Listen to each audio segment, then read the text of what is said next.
हाँ, इसकी बेचैन रूह को करार नहीं मिल रहा है तो लेटरल ट्रांसपोर्ट पहले कर लेते हैं, कहीं ऐसा ना हो ये बेहोश होकर गिर जाए। लेटरल ट्रांसपोर्ट क्या होती है? लेटरल ट्रांसपोर्ट, लेटरल ट्रांसपोर्ट को समझने के लिए पहले वर्ड लेटरल को समझना पड़ेगा। लेटरल वर्ड का मतलब क्या है? हाँ भाई, what is the meaning of word lateral? क्योंकि लेटरल ट्रांसपोर्ट है ना, तो ट्रांसपोर्ट तो आपको पता है किसी चीज़ की मूवमेंट को बोलते हैं। लेटरल समझ में आएगा तो लेटरल ट्रांसपोर्ट का पूरा कॉन्सेप्ट आपको वैसे ही समझ में आ जाएगा। लेटरल की मीनिंग कौन बताएगा मुझे? What is the meaning of word lateral? चलो मुझे एक बात बताओ, मैं बोर्ड पे 3 नंबर लिखता हूं, 1, 2 एंड 3। अगर मैं तुम्हें कहूं कि इनका रिलेशन बनाओ आपस में, तो तुम रिलेशन क्या बनाओगे? तुम बोलोगे सर 2 सेंटर में है, जो चीज़ सेंटर में होती है तो बोलते हैं सेंट्रल, और जो चीज़ सेंटर में नहीं होती, सेंटर से दूर होती है, उसको हम कहते हैं पेरिफेरल। पेरिफेरल से मुराद जो साइड में हो, सेंटर से दूर हो, अवे फ्रॉम सेंटर, है ना? अच्छा, अब 1, 2, 3 में तो ये केस चल गया। अगर मैं लिखूं 1, 2, 3, 4 और 5, तो अब सेंट्रल क्या है? अब सेंट्रल है 3। अब सेंट्रल क्या है? अब सेंट्रल है 3।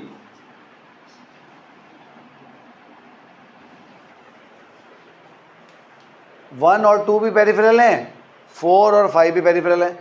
अगर मैं तुम्हें कहूं कि तुम 1 और 2 के बीच में रिलेशन स्टैब्लिश करो, तो कैसे करोगे? 1 और 2 भी पेरिफेरल हैं, 4 और 5 भी पेरिफेरल हैं, 4 सेंट्रल है। सेंटर का मतलब हल हो गया, सेंटर सेंटर होता है। अगर मैं तुम्हें कहूं कि 1 और 2 का रिलेशन स्टैब्लिश करो, तो कैसे करोगे? कैसे करोगे? यानी मैं तुम्हें कहूं कि तुम 1 का 3 से ताल्लुक बनाओ, या 2 का 3 से ताल्लुक बनाओ, या 1 और 2 का आपस में ताल्लुक बनाओ, तो वो कैसे बनेगा? ये तो तुमने कह दिया सेंटर में है, ये पेरिफेरल है, मैंने मान लिया, मगर इनका कोई रिलेशन तो होगा ना आपस में। भाई 3 के लिए 2 और 1 दोनों पेरिफेरल है, 2 के लिए 1 क्या और 1 के लिए 2 क्या है? सोचने वाली बात है ना।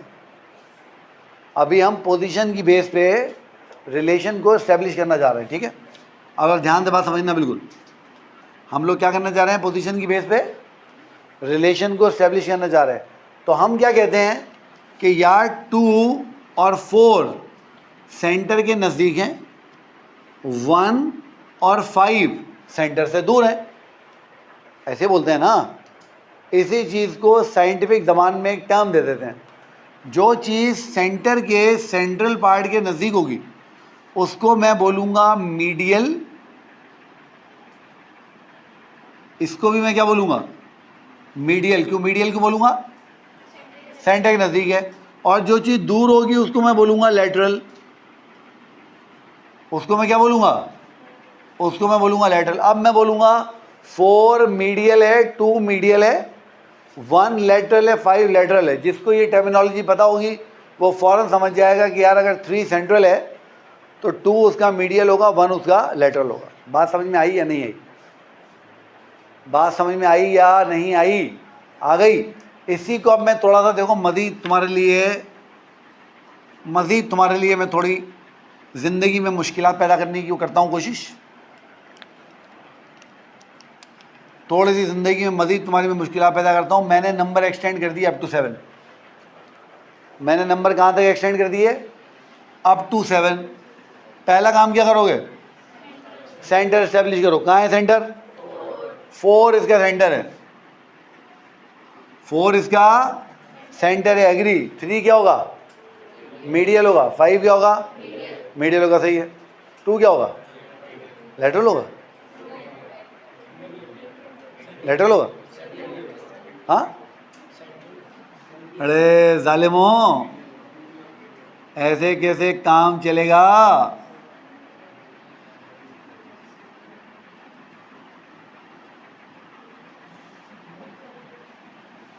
ऐसे कैसे काम चलेगा बच्चा पार्टी? हाँ, मीडियल मतलब टू सेंटर, लेटरल मतलब अवे फ्रॉम सेंटर। हाँ, और दोनों पेरिफेरल होंगे ना, सेंटर से दूर होंगे जी। 3 तुम कह रहे हो मीडियल है, आई एग्री। 5 तुम कह रहे हो मीडियल है, आई एग्री। 1 तुम कहो लेटरल है, मैं बोलूंगा ठीक कह रहे हो। 7 तुम कहो लेटरल है, मैं बोलूंगा ठीक है। 2 को और 6 को कहाँ फिट करूं मैं? हाँ, सेंट्रल हो जाएगा भाई अल्लाह के बंदे। हाँ हाफिज साहब, शाबाश शाबाश शाबाश शाबाश शाबाश शाबाश, बोलो भाई बोलो। 2 को और 6 को कहाँ फिट करें?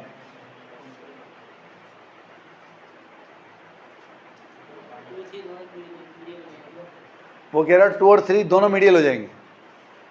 हाँ, 3 के लिए 2 लेटरल है, 1 के लिए 2 मीडियल है। समझ में बात आई नहीं? क्या मतलब हुआ? 1 से कंपेयर करूंगा तो 2 सेंटर के नज़दीक है, तो 1 के लिए 2 क्या है? मीडियल है। और 3 के लिए देखूंगा तो 2 सेंटर से दूर है, तो 3 के लिए 2 क्या होगा? लेटरल होगा। तो ये कहलाती हैं बेटा टर्म्स ऑफ रिलेशन। ये हम रिलेशन बना रहे हैं। इसी तरीके से 6 को मैं देखूंगा तो 5 के मुकाबले में 6 सेंटर से दूर है, तो 5 के लिए 6 लेटरल है। 7 के मुकाबले में 6 सेंटर से नज़दीक है, तो 7 के लिए 6 लेटरल है, और सॉरी मीडियल है।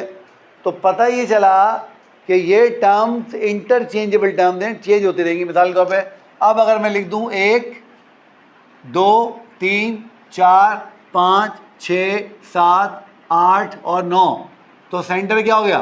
5 4 और 6 क्या हो गए? मीडियल। 1 और 9 क्या हो गए? लेटरल।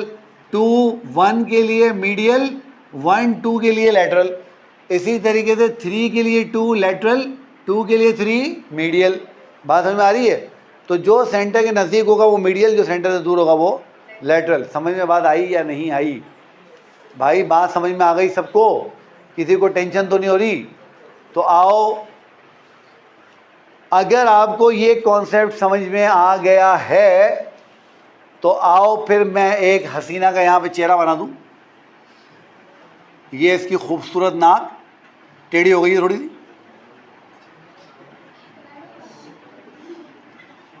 और ये इसकी नाक पे घूंगनी निकल आई।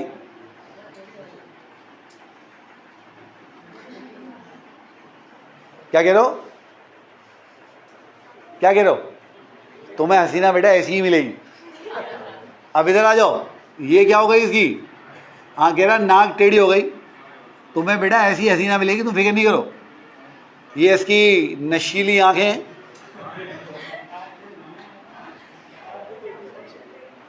और ये इसकी मूंछों, मतलब ये इसके होंठ। खैर बहरहाल, अब देखें जो कॉन्सेप्ट हमें समझना है वो क्या समझना है। इधर देखें, इधर देखें। अब ये जो फिनोमेना हमने समझा है, ये अपनी बॉडी पे अप्लाई करें। मैं आपकी बॉडी के सेंटर से एक लाइन क्रॉस कर देता हूँ, तो ये सेंट्रल एक्सिस हो गया बॉडी का। इसका मतलब ये हुआ कि नोज़ सेंटर के साथ है, तो नोज़ मीडियल हुई, आंखें नोज़ के मुकाबले में लेटरल हो गई। अगर मैं यहाँ पर इस हसीना के कान भी बना दूँ, तो अब आंखें नाक के लिए लेटरल हैं मगर कानों के लिए मीडियल है। कोई बात समझ में आ रही है नहीं आ रही? अब देखो, तुम सुनोगे medial angle of eye and lateral angle of eye. अब 2 एंगल तुम्हें नजर आ रहे हैं, एक एंगल ये रहा, एक एंगल ये रहा, एक एंगल ये है और एक एंगल ये है। अब तुम खुद मुझे बता सकते हो, अगर मैं इसको लेवल कर दूं 1, इसको 2, इसको 3 और इसको 4, तो बताओ इनमें से लेटरल एंगल ऑफ आई कौन से होंगे? 1 और मीडियल कौन से होंगे? क्यों? क्योंकि 2 और 3 सेंटर की तरफ हैं और 1 और 4, बेटा बात समझ में आ गई? अब ये जो पूरी कहानी मैंने तुम्हें सुनाई वो इसलिए सुनाई ताकि तुम्हें लेटरल ट्रांसपोर्ट समझ में आ जाए। लेटरल और मीडियल का कॉन्सेप्ट समझ में आ गया? मुबारक हो, ये मेडिकल का पहला कॉन्सेप्ट है जो मेडिकल कॉलेज में पहले दिन हम बच्चों को दिखाते हैं, क्योंकि बॉडी में हर चीज़ लेटरल और मीडियल के गिर्द घूम रही होती है। आप पढ़ेंगे लेटरल बॉर्डर ऑफ फलानी चीज़, लेटरल एंगल ऑफ फलानी चीज़, जैसे मैंने आपको कहा लेटरल एंगल ऑफ आई, है ना। तो ये वो टर्म्स हैं जो मेडिकल कॉलेज में हमें सुनने को मिलती हैं।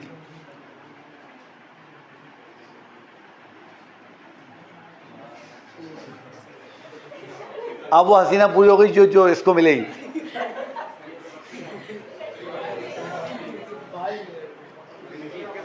नहीं, बाल क्या करेगा, छोड़ना बालों को, गिरेंगे खामा के,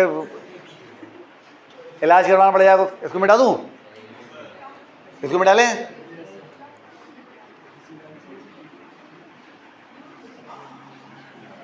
अब जब हम लेटरल ट्रांसपोर्ट की बात करते हैं तो अब आपको बात समझ में आ रही है। लेटरल ट्रांसपोर्ट क्या है? It is movement of SAP, it is movement of sap from lateral parts of root towards central part of root.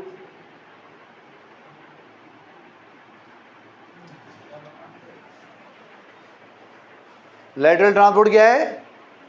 Movement, SAP की मूवमेंट रूट के लेटरल पार्ट से रूट के सेंट्रल पार्ट की तरफ।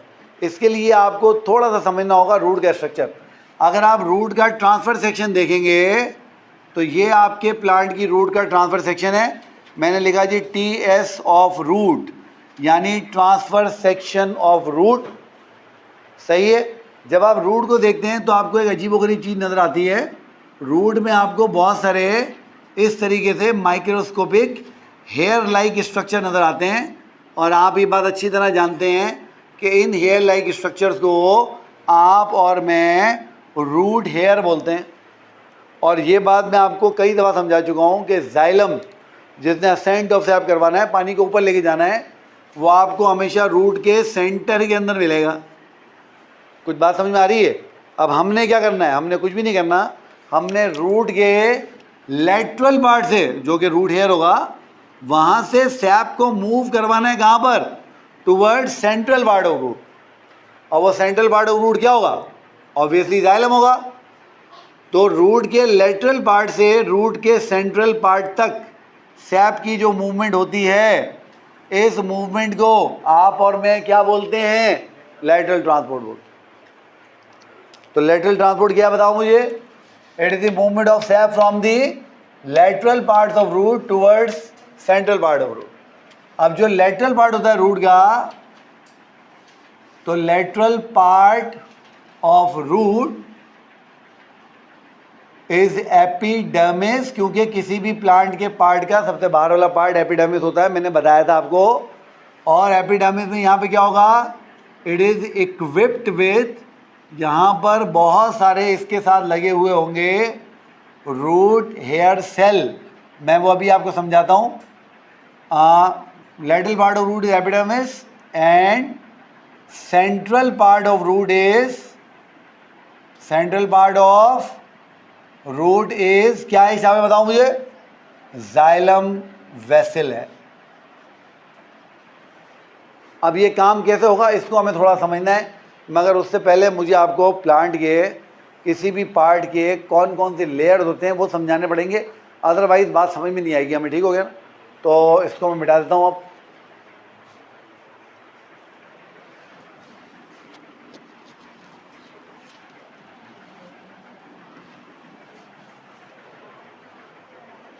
देखो, इधर देखो। अब मैंने आपको समझाया है कि प्लांट के किसी भी पार्ट में जो सबसे बाहर वाला पार्ट होता है, अब देखो मैं ये एपिडर्मिस के सेल बना रहा हूँ, क्योंकि रूट का जो सबसे बाहर वाला पार्ट होगा उसको आप और मैं क्या बोलेंगे? रूट के सबसे बाहर वाले पार्ट को आप और मैं, शाबाश बोलिए, एपिडर्मिस बोलेंगे। क्या बोलेंगे बच्चा पार्टी? एपिडर्मिस बोलेंगे हम उसको। अब ये जो एपिडर्मिस है ना, इनमें से कुछ एपिडर्मिस के सेल ऐसे होते हैं जिनकी सेल वॉल एक्सटेंड हो जाती है, जिनकी सेल वॉल स्ट्रेच होकर लंबी हो जाती है। और जब ये सेल वॉल स्ट्रेच होकर लंबी होगी तो इसी सेल वॉल की स्ट्रेचमेंट को आप और मैं क्या बोल देंगे? रूट हेयर बोल देंगे। तो ये क्या हो गई बेटा? ये हो गई आपकी रूट की एपिडर्मिस, और एपिडर्मिस के साथ ये क्या हो गए? रूट हेयर, और रूट हेयर क्या होते हैं बताओ मुझे? They are extension of cell wall of root epidermal cells. तो रूट के जो एपिडर्मल सेल है उनकी सेल वॉल जब एक्सटेंड हो जाती है तो उसको हम क्या बोलते हैं? उसको हम बोलते हैं बेटा रूट हेयर सेल। उसके बाद प्लांट का कोई भी पार्ट हो, उसके एपिडर्मिस के अंदर वाला जो पार्ट होगा उसको बेटा कॉर्टेक्स बोलते हैं। क्या बोलते हैं? कॉर्टेक्स। तो ये मैं आपको समझाने के लिए कुछ कॉर्टेक्स के सेल बना रहा हूँ। वैसे तो कॉर्टेक्स के सेल बहुत ज़्यादा होते हैं, मगर हमें चूँकि यहाँ बहुत ज़्यादा नहीं बनाने, थोड़े बनाने हैं, तो मैं कुछ सेल यहाँ पर कॉर्टेक्स के आपको समझाने के लिए बना देता हूँ। तो ये मैंने आपको यहाँ पर समझाने के लिए कॉर्टेक्स ये कुछ सेल बना दिए। बेटा ये प्लांट का कॉर्टेक्स है। याद कर लें, कॉर्टेक्स की जो सबसे अंदर वाली लेयर होती है, जो सबसे इनर लेयर होगी कॉर्टेक्स की, उस लेयर को आप और मैं एंडोडर्मिस बोलेंगे। क्या बोलेंगे? एंडोडर्मिस। फिर कुछ प्लांट के पार्ट ऐसे होते हैं जहाँ से ब्रांचेस निकलनी होती हैं, जैसे रूट हो गई, जैसे बाकी चीज़ें हो गई। तो ये हो गई जनाब अली आपकी एंडोडर्मिस। तो endodermis is the inner most layer of cortex. फिर यहाँ पर कुछ सेल आपके पास ऐसे होते हैं जिनसे आपके रूट की, स्टेम की, इसकी उसकी ब्रांचेस निकलनी होती हैं। इनको हम बोलते हैं बेटा पेरिसाइकिल। क्या बोलते हैं इसको हम? पेरिसाइकिल। तो प्लांट में जो ब्रांचेस होती है ना किसी भी पार्ट की, वो ब्रांचेस कहाँ से ओरिजिनेट करती हैं? पेरिसाइकिल से। तो ये पेरिसाइकिल हो गया। तो ये सोर्स ऑफ ब्रांचिंग है। जैसे रूट की ब्रांचेस होती हैं, ब्रांचेस खुद होती हैं, स्टेम की ब्रांचेस होती हैं, वगैरह वगैरह। और इन सब के दरमियान अंदर यहाँ पर आपको प्लांट का वेस्कुलर बंडल नज़र आएगा जो आपका जाइलम होगा। तो इस तरीके से आपको प्लांट के अंदर ये अरेंजमेंट इस तरीके से नज़र आएगी कि ये जो आपको सेल नज़र आ रहे हैं ये एपिडर्मिस हैं, फिर कॉर्टेक्स होगी, फिर एंडोडर्मिस होगी, फिर पेरिसाइकिल होगी, फिर जाइलम होगा। सही हो गया? बात समझ में आ गई यहाँ तक आपको? अब मैं क्या करूँगा, मैं इसमें से चंद सेल आपको बना के वो तीनों पाथवेज बता दूंगा जो पाथवेज किताब में लिखे हैं, और ये उसके लिए इतना फिक्रमंद हो रहा है। अभी हम इसको देख लें।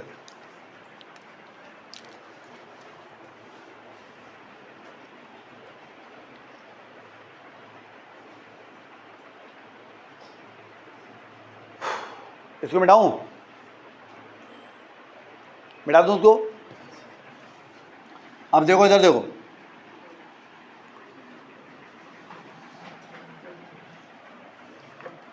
अब ये जनाब अली मैं आपके सामने, ये मैंने एक एपिडर्मल सेल बना लिया। मैं ज़्यादा नहीं बनाता, बस एक ही बना लेता हूँ। ये मैंने एक एपिडर्मल सेल बना लिया, और ये मैंने इस एपिडर्मल सेल का रूट हेयर बना लिया। क्या बना लिया बेटा? रूट हेयर बना लिए। ये मैंने आपके कॉर्टेक्स के सेल बना लिए हैं। ये लो जी, ये कॉर्टेक्स का सेल मैंने बना लिया। ये मैंने एक और कॉर्टेक्स का सेल बना लिया। ज़्यादा नहीं बनाते, बस दो बहुत हैं हमारे लिए। उसके बाद मैंने क्या बना लिया? आपका एंडोडर्मिस। ये आपका एंडोडर्मिस आ गया, ये रहा। वो की सारी वहाँ बनी हुई है, तो मुझे दोबारा लिखने की ज़रूरत नहीं है। उसके बाद मैंने क्या बना लिया? ये आपका, उसके बाद ये मैंने आपका पेरिसाइकिल का सेल बना लिया, और पेरिसाइकिल के सेल के अंदर यहाँ पर आपका जाइलम मौजूद है। ठीक है। अब फ़र्ज़ करें कि ये एक ऐसा पौधा है जो पौधा आपने अपने घर में रखा हुआ है। फ़र्ज़ करें कि कोई ऐसा पौधा है जो आपने अपने घर में रखा है, या कोई ऐसा फसल है जो खेत जो है किसान ने खेत में लगाई है और उसने पानी डाल दिया उसके अंदर। अब जब आप इसको पानी देंगे तो क्या होगा बताएं मुझे? बाहर वाटर पोटेंशियल ज़्यादा हो जाएगा ना, पानी डाल दिया ना आपने उसमें यार। और सेल के अंदर वाटर पोटेंशियल क्या हो जाएगा? कम हो जाएगा। जब सेल में वाटर पोटेंशियल कम होगा तो बताओ क्या होगा? पानी ज़्यादा वाटर पोटेंशियल से कम की तरफ जाता है ना, पानी बाहर से अंदर आना शुरू हो जाएगा। अब यहाँ पर पानी जो बाहर से अंदर आएगा उसके बाद आने के तीन रास्ते हैं। पहला रास्ता ये जिसको मैं लेबल कर देता हूँ रास्ता नंबर 1, कि ये अंदर एंटर हुआ, उसके बाद एक सेल से दूसरे सेल के पास गया। आपको पता है सेल्स के बीच में खिड़कियाँ होती हैं जिनसे वो आपस में बातें करते हैं, गुफ्तगू करते हैं, एक दूसरे से गपशप लगाते हैं। और वो कौन सी होती हैं? प्लाज्मोडेस्माटा। ये एक प्लांट सेल से दूसरे के पास गया, दूसरे से तीसरे के पास गया, तीसरे से चौथे के पास गया, चौथे से पाँचवें के पास गया, और अल्टीमेटली जाइलम में पहुंच गया। बात समझ में आ रही है? ये जो पहला पाथवे है जो कि प्लाज्मोडेस्माटा के थ्रू हुआ है, इसको आप और मैं सिम्प्लास्टिक पाथवे बोलते हैं। सिम्प्लास्टिक पाथवे, या इसको हम जस्ट सिम्प्लास्ट भी कह सकते हैं। जस्ट सिम्प्लास्ट कहते हैं, हमें जान छोड़ाएं। तो ये कैसे होता है? अकर थ्रू, बोलो भाई, प्लाज्मोडेस्माटा। ये प्लाज्मोडेस्माटा के थ्रू हो रहा है, रास्ता नंबर 1।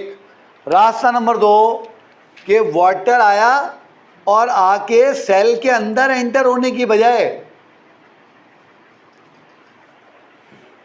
सेल वॉल में एंटर हो गया। कहाँ एंटर हो गया? सेल वॉल में। और cell wall to cell wall आगे बढ़ने लगा। Cell wall to cell wall आगे बढ़ने लगा, क्योंकि सेल वॉल याद करो हमने बात की थी कैसे होती है?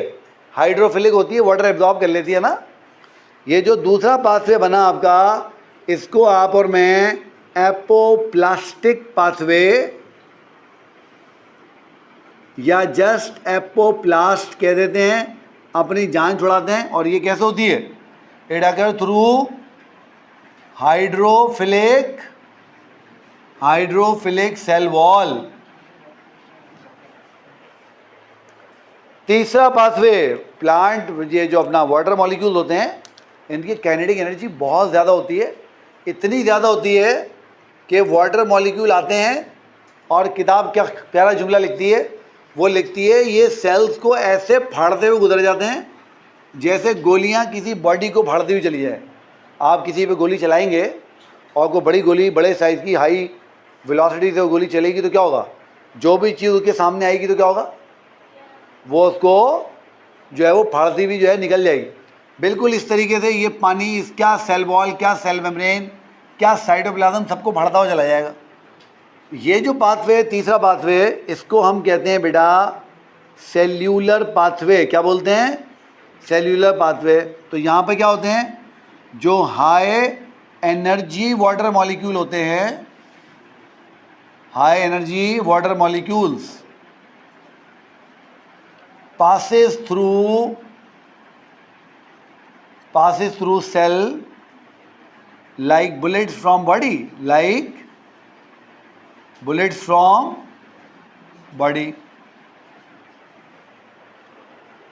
यहाँ तक बात समझ में आ गई है? कोई टेंशन परेशानी तो नहीं है? हो तो मुझे नहीं बताना। अब इधर आ जाओ। अब देखो यहाँ पर तुम एक चीज़ नोट करो कि जब मैंने सिम्प्लास्ट बनाया तो सिम्प्लास्ट तो मैं बनाता चला गया और सिम्प्लास्ट को मैंने जाइलम तक पहुँचा दिया, बट एपोप्लास्ट को और सेलुलर पाथवे को मैं इससे आगे नहीं लेके जा रहा हूँ।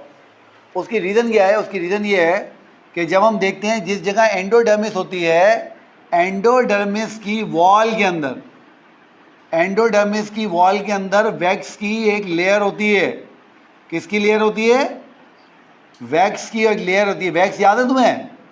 लिपिड्स होते हैं, वाटर को प्रिजर्व करते हैं, पानी को बचाने का काम करते हैं। किसका काम करते हैं? पानी को बचाने का काम करते हैं। याद है ना तुम्हें? अब होता क्या है, जब पानी बढ़ता हुआ यहाँ तक पहुँचता है तो यहाँ तक पहुँच जाता है, इसके आगे नहीं जा पाता। क्यों नहीं जा पाता? क्योंकि लिपिड्स आर वाटर इनसॉल्युबल, वो उसको यहाँ से गुजर नहीं देते। इसलिए ये एपोप्लास्ट अब मजबूरी में सेल के अंदर एंटर होगा और सिम्प्लास्ट के थ्रू जाएगा। इसी तरीके से सेलुलर पाथवे भी इसके आगे नहीं गुजर सकेगा। क्यों? क्योंकि फैट की लेयर इतनी मोटी है कि जैसे वो है कि गोली तो जा रही है मगर सामने किसी ने बुलेट प्रूफ जैकेट पहन ली है या कंक्रीट की दीवार आ गई है। अब वो गोली उस कंक्रीट की दीवार को पार नहीं कर सकती है। तो अब ये भी मजबूरी में क्या करेगा बेचारा? सिम्प्लास्ट बनेगा और सिम्प्लास्ट बन के जो यहाँ से गुजरेगा। सिम्प्लास्ट यहाँ से क्यों पास हो पा रहा है? क्योंकि वहाँ पे सेल वॉल है ही नहीं ना, सेल वॉल में गैप है। ये बिल्कुल ऐसे है कि मैं दीवार के पार नहीं निकल सकता मगर खिड़की से निकल जाऊँगा। क्यों निकल जाऊँगा? वो खिड़की में दीवार है ही नहीं। दीवार में गैप को खिड़की बोलते हैं ना हम लोग। तो ये प्लाज्मोडेस्माटा गैप है ना सेल वॉल में, वहाँ सेल वॉल है ही नहीं, इसलिए पानी बड़े मज़े से वहाँ से गुजर जाएगा। तो हम यहाँ लिखते हैं कि, यहाँ लिख देता हूँ कि जंक्शन ऑफ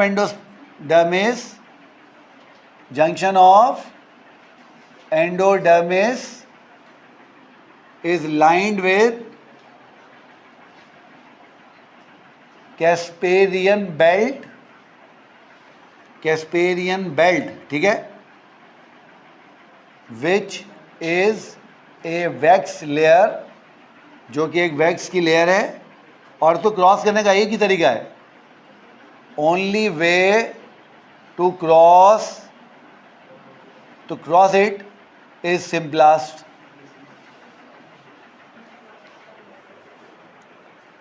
बेटा बात में आ गई है? तो सिर्फ सिंपलेस्ट के जरिए आप इसको क्रॉस कर सकते हैं और कोई तरीका नहीं है तो क्रॉस करने का।